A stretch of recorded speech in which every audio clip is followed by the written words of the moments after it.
Candidato, começa contando um pouquinho para a gente da sua trajetória política, falando um pouquinho da sua história até que então chegasse a candidato a deputado federal.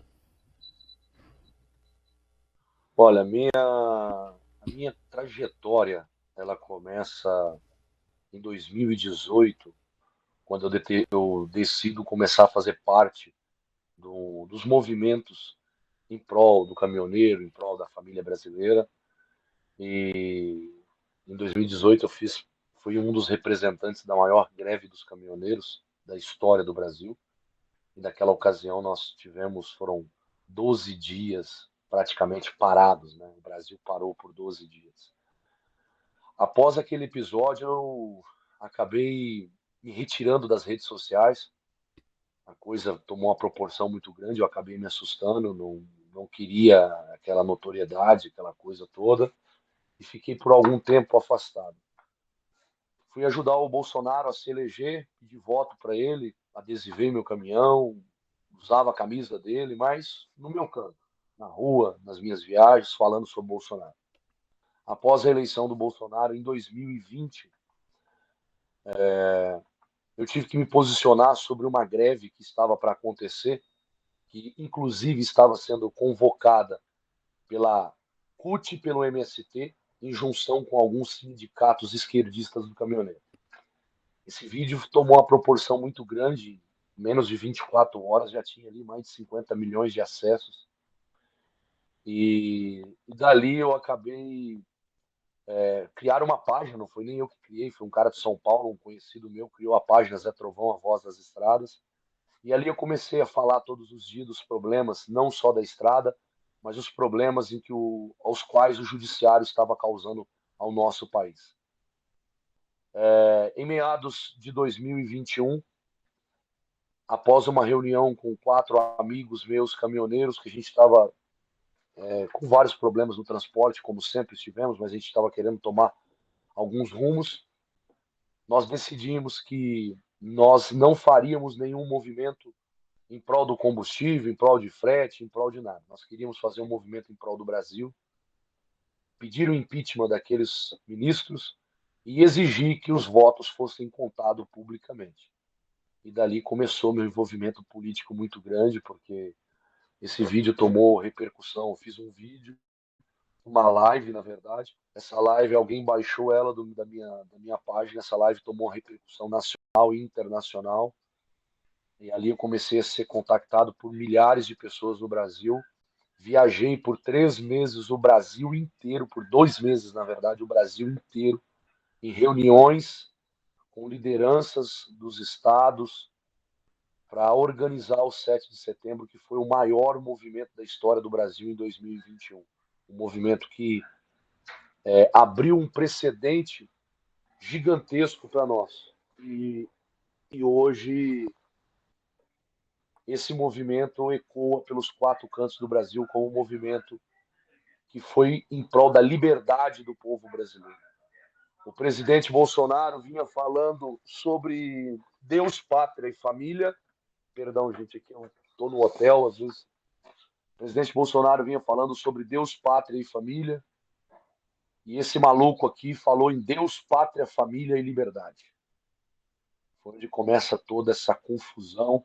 Confusão essa que me levou a ter que sair do Brasil por um período, porque eu não queria que o movimento do 7 de setembro perdesse força em 2021. Eu saí para continuar gravando vídeos, porque eu tinha sido proibido pela justiça, após a Polícia Federal ir na minha casa às 6 horas da manhã do dia 22 de agosto de 2021.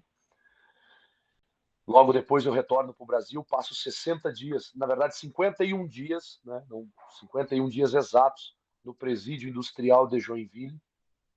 No dia 17 de dezembro, eu vou para minha casa com uma tornozeleira eletrônica, onde eu passo mais 60 dias. Lá foram 2 meses exatos. Dia 17 de fevereiro, eu ganhei o direito de andar pela minha cidade, mas ainda com o uso de tornozeleira. E após a homologação da minha candidatura, eu ganhei o direito de rodar o estado de Santa Catarina como candidato a deputado federal. Uhum. Candidato, o senhor tem percorrido o estado aí já durante essa campanha, como é que tem sido a sua percepção? O que os eleitores têm pedido mais? Quais têm sido as principais pautas levantadas durante esses dias de campanha na rua mesmo, efetivamente? Olha, nós vamos encontrar, assim, em todo lugar, em várias esferas, vários tipos de reivindicação. Exemplo, o Oeste Catarinense, o maior problema dele é a infraestrutura das vias, das nossas vias aqui, 470, BR-282, entre tantas outras, né? Aqui o povo reclama muito disso, que é precário. Mas, ao mesmo ponto que eles reclamam sobre isso, eles falam: Zé, e a nossa liberdade? Como é que vai ficar, cara? Não vão nos tirar a nossa liberdade. Então, as pessoas hoje, elas querem resolver um problema que é real, às vezes, daquela região, mas também elas estão preocupadas com a liberdade delas, porque elas estão vendo ao seu redor tudo o que está acontecendo. Mas o que a gente mais ouve falar realmente é sobre isso, é sobre a infraestrutura das estradas, em alguns lugares a saúde, né? Exemplo, Chapecó. Chapecó tem um problema gigantesco. O Hospital Regional de Chapecó precisa ser atendido, precisa ser resolvido os problemas que lá estão. Então, cada lugar tem aquele problema que é um problema que causa maiores transtornos. Mas o Estado passa por algumas dificuldades, que é natural após um desgoverno do Carlos Moisés de 4 anos. Né? Isso era natural acontecer, porque ele resolveu agora, no último ano dele como governador, porque eu tenho certeza que ele não vai ser reeleito, ele resolveu injetar todo o dinheiro no Estado. Mas agora fica meio difícil, né? Não se faz obra em um ano. Ele deveria estar fazendo isso durante 4 anos. Então, nós temos várias dificuldades que a gente vai enxergando, e é o que eu sempre falo para todos. Eu estou aqui como candidato a deputado federal, quero estar ao lado de vocês para que a gente possa fazer tudo isso acontecer. Eu quero deixar um número aqui para vocês. O ministro Tarcísio, meu amigo, um cara que eu respeito, que eu admiro, disse para mim as seguintes palavras: Zé Trovão, em 3 anos e meio que eu estive à frente do Ministério da Infraestrutura, nenhum deputado federal bateu na minha porta para pedir uma obra no seu município, no seu estado. Nenhum de Santa Catarina. Nenhum deles vieram até mim para dizer: olha, nós estamos com um problema aqui, precisa ser resolvido. E porque quando eu fui falar para ele dos problemas aqui do Oeste Catarinense, ele falou: cara, isso era uma coisa que a gente já poderia ter resolvido, só que eu não tenho bola de cristal. Candidato, né? Muito bom dia, né? Seja muito bem-vindo à Posto TV. Prazer falar com o senhor. Eu, né, venho acompanhando aí desde 2018 essa sua trajetória. O senhor fez uma breve introdução ali do que passou até chegar a esse momento da prisão, enfim, da tornozeleira eletrônica. E eu queria saber, e essa é uma curiosidade que as pessoas têm, porque o caminhoneiro, ele obviamente precisa colocar o caminhão na estrada, precisa trabalhar, precisa ter, né, para ganhar o seu sustento. E como é que o senhor sobreviveu nesse período até aqui, até as eleições, sendo que, né, a sua fonte de renda era a parte, o recurso né, do caminhão? Como é que o senhor subsistiu até esse período da eleição? Ajuda de amigos, vários amigos.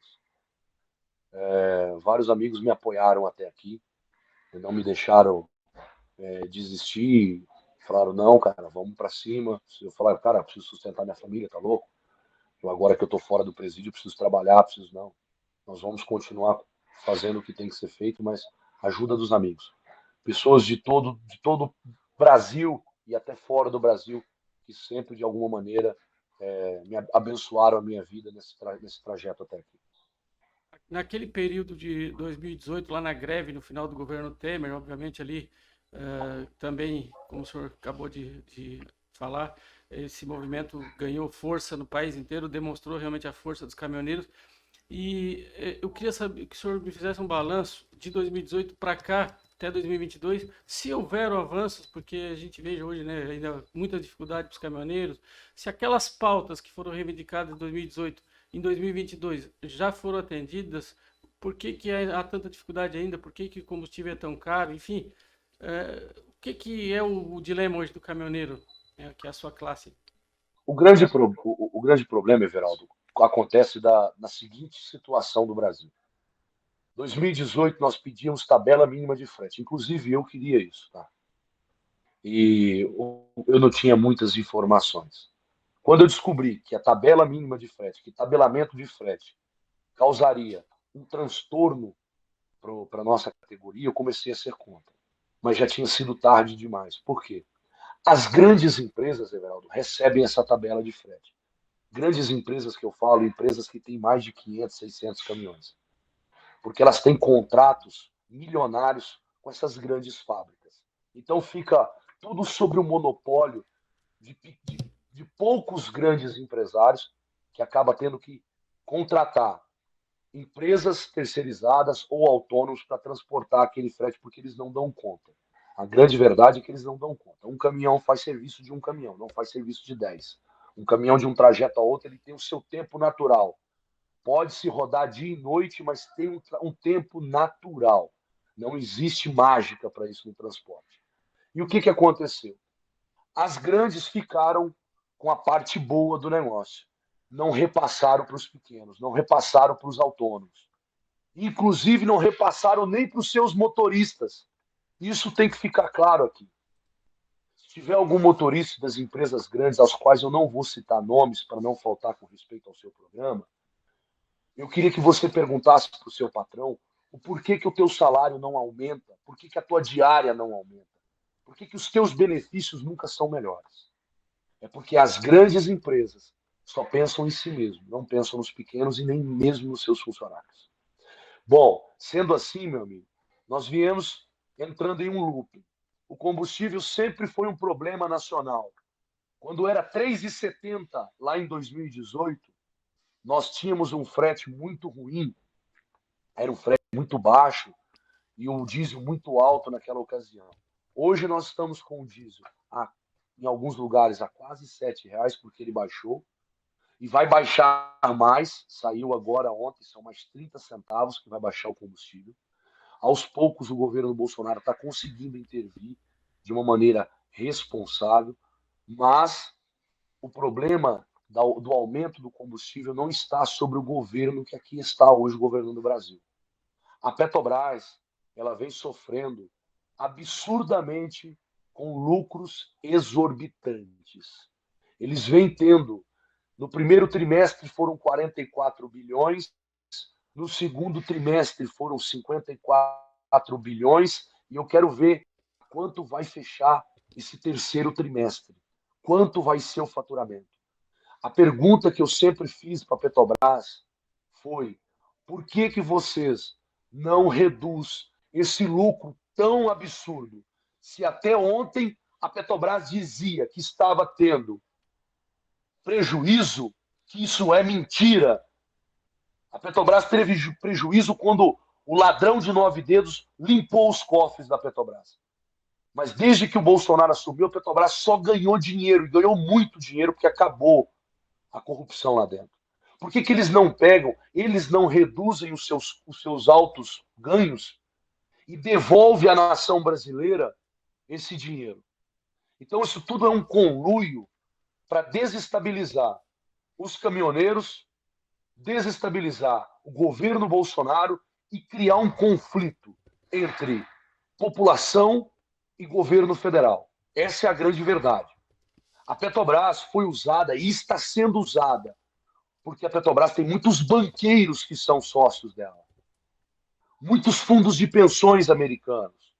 E como o Bolsonaro deu uma tacada em cima desses banqueiros, tirando aquela transferência onerosa que nós tínhamos e criando o PIX, esses caras estão criando uma situação para que o Brasil viva um conflito gigantesco, e que botem a culpa no Bolsonaro. Isso não é verdade. Nós temos que ser justos. Então, assim, para finalizar sobre isso, as nossas perdas e ganhos de 2018 para cá foram equilibradas. Nós perdemos muito, mas em outros pontos ganhamos. Nós ganhamos com a infraestrutura da BR-163, que deixava caminhão mais de 30 dias parado. Nós ganhamos com o aumento da pontuação da carteira, que foi para 40 pontos. Nós estamos ganhando ao longo desse período, mas também estamos perdendo. Há um equilíbrio. O que nós não podemos é continuar dessa maneira. O que nós precisamos? O que o caminhoneiro precisa? O que o povo brasileiro precisa? De representante lá em Brasília que não tenha rabo preso com a política e que tenha coragem de trabalhar em prol daqueles mais necessitados. O senhor entende que esses ganhos que o senhor acabou de citar estão chegando na base? Os caminhoneiros hoje enxergam isso? Como é que o senhor está percebendo esse momento? Eu acredito, e pelo que eu converso, todos estão muito firmes com o Bolsonaro, porque eles sabem que, mesmo passado tudo isso, eles não podem perder o país deles. Eles não vão aceitar um governo de esquerda que vai querer acabar. E daí eles nem caminhão não vão ter. Então eles estão bem tranquilos e é por isso que você não se ouve mais falar em greve. E quando alguém fala em fazer greve, eu com certeza já me posiciono contrário, porque a gente tem que entender que esse período não é um período para se parar. Nós temos que agora aguentar firme, porque com a reeleição do Bolsonaro, eu sempre digo para eles, haverá grandes mudanças. E já está acontecendo. Semana retrasada, o primeiro frete direto já foi carregado lá no Paraná, na cidade de Marialva. Então nós já estamos alcançando o objetivo, que é colocar o autônomo para carregar diretamente com a fábrica, sem o atravessador. Por fim, candidato, entrando na questão política, eu sei que quando o senhor entrou no PL ali, foi pelas mãos do Jorginho Melo, ele teve que bancar sua candidatura porque havia um movimento interno forte para o senhor não entrar, porque, obviamente, o senhor ganhou na autoridade nacional, seu nome ficou exposto e, claro, que criou um certo ciúme interno ali. Isso já está pacificado? Hoje, como a sua candidatura tem aceitação interna? Como é que o senhor está vendo isso? Olha, eu vou dizer para o senhor o seguinte: todos os diretórios e todas as coordenadorias estadual do PL me recebem sempre muito bem. Com relação aos outros candidatos, eu não sei. Todos me cumprimentam e eu cumprimento a todos. Mas caso alguém não goste, não goste de mim, eu digo para ele: é uma pena. Eu posso ser um amigo leal e fiel a vocês lá dentro do Congresso. Agora, esse problema aí até mim não. No começo chegou os burburicos, meu amigo, mas eu sou do tipo de homem que fofoca para mim é um negócio que não vai muito na minha essência, não, na minha raiz. Eu não dou muita bola, não. Quando o cara, agora, se algum deles tiver alguma coisa para falar e quiser falar para mim, pode falar, eu não ligo. Mas eu tenho uma boa relação com todos os candidatos. Aparentemente é isso, né? Mas ouvi muitos burburicos. Agora, o senador Jorginho Melo, nosso próximo governador, brilhantemente me fez o convite, porque o convite veio de cima, né? O convite não veio de baixo, veio de cima, chegou até o Jorginho, e o Jorginho cumpriu a missão de me levar até o PL. Candidato, o senhor tem exatamente 2 minutos para fazer as suas considerações finais. Olha, eu gostaria primeiramente de agradecer você, Natália e Everaldo, por abrir as portas do seu programa, um programa tão importante aí no Sul. A gente ouve falar tão bem de vocês. Agradecer o meu amigo Adécio, que abriu essas portas, junto com tantos outros aí que fazem parte da coordenadoria da minha candidatura. O Adécio está sendo meu coordenador de campanha aí na região de Araranguá e toda a região da MESC aí. E dizer a todos que nos assistem, aqueles que ainda vão nos assistir, eu quero ser não só um deputado federal, eu quero ser o homem que vai, junto com o povo catarinense, fazer a diferença pelo nosso estado, pela minha categoria dos caminhoneiros, mas não só por eles, por todo o estado, pela segurança pública, pela saúde, pela educação, que são as bases da nossa sociedade. Aos 34 anos, eu venho me preparando há 1 ano para ser deputado federal. E agora chegou o momento que eu preciso de vocês. Aqui não tem apenas um caminhoneiro que luta e sempre vai lutar pela sua liberdade. Tem um pai de família que vem se preparando para representar vocês de uma maneira honesta, íntegra e com muita responsabilidade em Brasília. Meu gabinete terá sempre as portas abertas para receber a todos, pois a política eu venho aprendendo que não se faz sozinho. E quero deixar para vocês aqui uma novidade sobre a minha candidatura. Nós teremos em Santa Catarina o Conselho Estadual que vai nos ajudar a preparar os melhores projetos para Santa Catarina. Que Deus abençoe. Meu número é 2220. Deus abençoe a todos. Perfeito, candidato. Muito obrigada pela participação aqui no programa Voz do Sul. Um prazer te receber na Post TV e sucesso nessa jornada.